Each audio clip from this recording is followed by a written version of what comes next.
తెలుగు శ్రోతలకు నమస్కారం. Arogyavani health channel అందిస్తున్న ఈ కార్యక్రమంలో ప్రముఖ ఆయుర్వేద వైద్యులు డాక్టర్ చిరుమామిళ్ళ మురళీ మనోహర్ చెప్పే విలువైన విషయాలని విందాం. ఒంటరితనం మనసుకి సంబంధించింది. కొంతమంది అందరూ ఉండి కూడా ఒంటరిగానే ఫీల్ అవుతూ ఉంటారు. మరి కొంతమంది ఏమో ఎవరూ లేకపోయినప్పటికీ చాలా ఆనందంగా హ్యాపీగా ఉండగలుగుతారు. దీనికి సంబంధించిన ఒక చక్కని కథ ఉంది. భర్త చనిపోయిన ఒక స్త్రీ చాలా కష్టాలు పడింది. అప్పుల వాళ్ళు చేతికి అందినవన్నీ కూడా తీసుకెళ్తున్నారు. ఆమె ఒంటరి. అయితే కొడుకున్నాడు. కుటుంబానికి సంబంధించిన ఒక విలువైన బంగారపు విగ్రహం తరతరాలుగా వాళ్ళ కుటుంబంలో ఉంది. అప్పుల వాళ్ళ బారిన పడకూడదు అని ఆమె ఆలోచించింది. ఒక చిరిగిపోయిన బొంతలో ఆ విగ్రహాన్ని దాచి కుట్టేసింది. ఆ చిరిగిన దాన్ని ఎవరూ ఆశించరు అని ఆమెకి తెలుసు. ఆ విగ్రహం గురించి కొడుకుకి కూడా చెప్పకుండానే ఎంతో వ్యధతో ఆమె చనిపోయింది. ఆ కొడుకు దిక్కులేనివాడయ్యాడు. అతనికి మిగిలిందల్లా ఆ పాత బొంతే. చేతికందిన ప్రతి పని చేసేవాడు. ఎక్కడో ఒక చోట పడుకునేవాడు. అడవికి వెళ్ళేవాడు.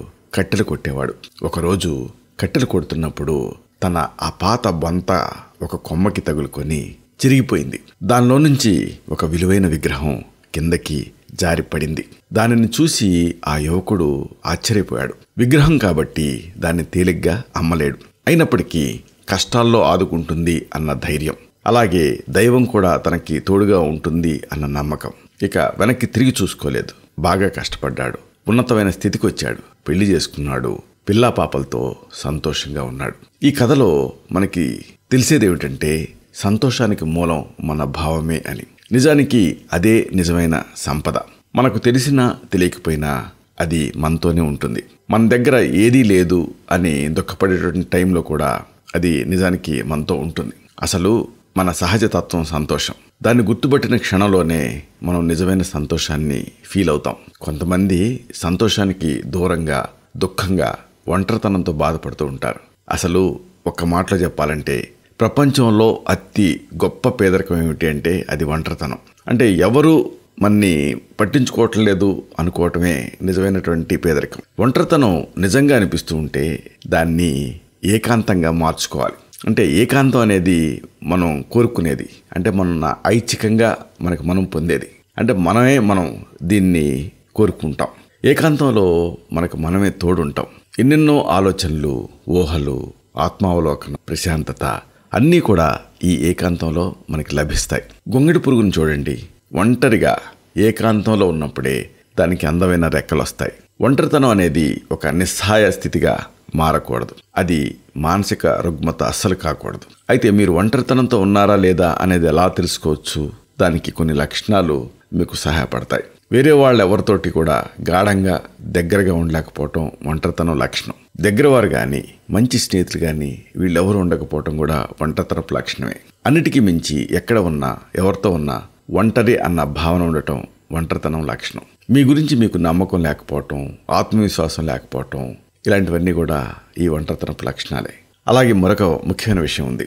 ఒంటరితనం అన్న భావం కొంతమందికి మాత్రమే పరిమితం కాదు. ఇది నిజానికి ఎవరినైనా ఇన్ఫ్లుయెన్స్ చేస్తూ ఉంటుంది. యంగ్స్టర్స్ అయినా, మధ్య వయస్కులైనా, వృద్ధులైనా దీని బారిన పడుతూనే ఉంటారు. వృద్ధాప్యం, విడాకులు, ఇష్టమైన వాళ్ళ మరణం, వ్యక్తిగత సమస్యలు ఇలాంటివన్నీ ఒంటరితనానికి దారితీస్తూ ఉంటాయి. ఒక అధ్యయనం ప్రకారంగా 18 నుంచి 22 సంవత్సరాల మధ్యలో ఎక్కువగా ఈ ఒంటరితనాన్ని అనుభవిస్తూ ఉంటారు.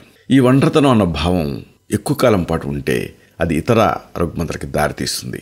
ఒత్తిడికి సంబంధించిన హార్మోన్ దీంతో పెరుగుతుంది. ఈ హార్మోన్ స్థాయి ఎక్కువయ్యే కొద్దీ ఇన్ఫ్లమేషన్ లక్షణాలు, అంటే వాపులు, బరువు ఇలాంటివి పెరుగుతాయి. అలాగే ఇన్సులిన్ ప్రతిరోధకత కూడా పెరుగుతుంది, రెసిస్టెన్స్. ఇక ఏకాగ్రత కుదరదు. ఇలాంటి అన్ని సమస్యలు చుట్టుముడతాయి. వీటిని పట్టించుకోకపోతే ఇక భావోద్వేగ సమస్యలు కూడా దాడి చేస్తాయి. కుంగుబాటు, నిద్రలేమి, డయాబెటీస్, గుండె జబ్బులు, రక్తపోటు, మానసిక రుగ్మత ఇలాంటివన్నీ పొంచి ఉంటాయి. అయితే మరి ఈ ఒంటరితనానికి పరిష్కారం లేదా? ఉంది.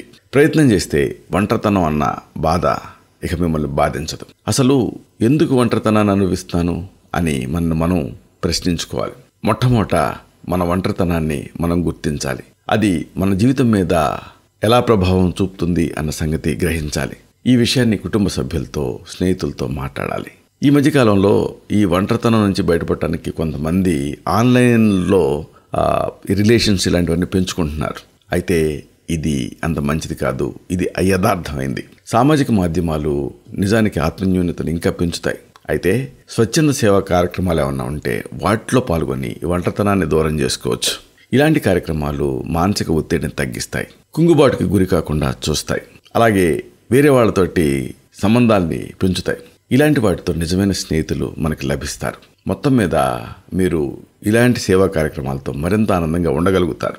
ఒక గ్రూప్లో కానీ ఒక క్లబ్లో కానీ మీరు చేరొచ్చు. వీటిలో మీకు చాలా ఇంట్రెస్టింగ్ విషయాలు, హాబీలు ఇలాంటివన్నీ డెవలప్ అవుతాయి. ఇక్కడ చర్చలు ఉంటాయి, పరస్పర సంబంధాలు ఉంటాయి.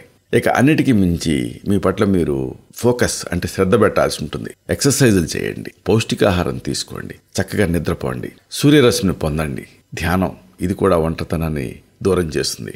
అలాగే ఎప్పుడూ వేరే వాళ్ళతోటి పోల్చుకోకండి. అయితే అసలైన విషయం ఏంటంటే ఈ ఒంటరిగా ఉన్నప్పుడు సంతోషంగా ఎలా ఉండాలి ఇది తెలుసుకోవాలి. సకారాత్మకమైన సానుకూలమైనటువంటి విషయాల్ని ఒక డైరీలో రాసుకోండి. మీ కార్యక్రమాలకి ఒక షెడ్యూల్ పెట్టుకొని దాని ప్రకారంగా మీరు నడుచుకోండి. చిరునవ్వుతోటి ఉండండి, చిరునవ్వుని చిరిగిపోనివ్వకండి.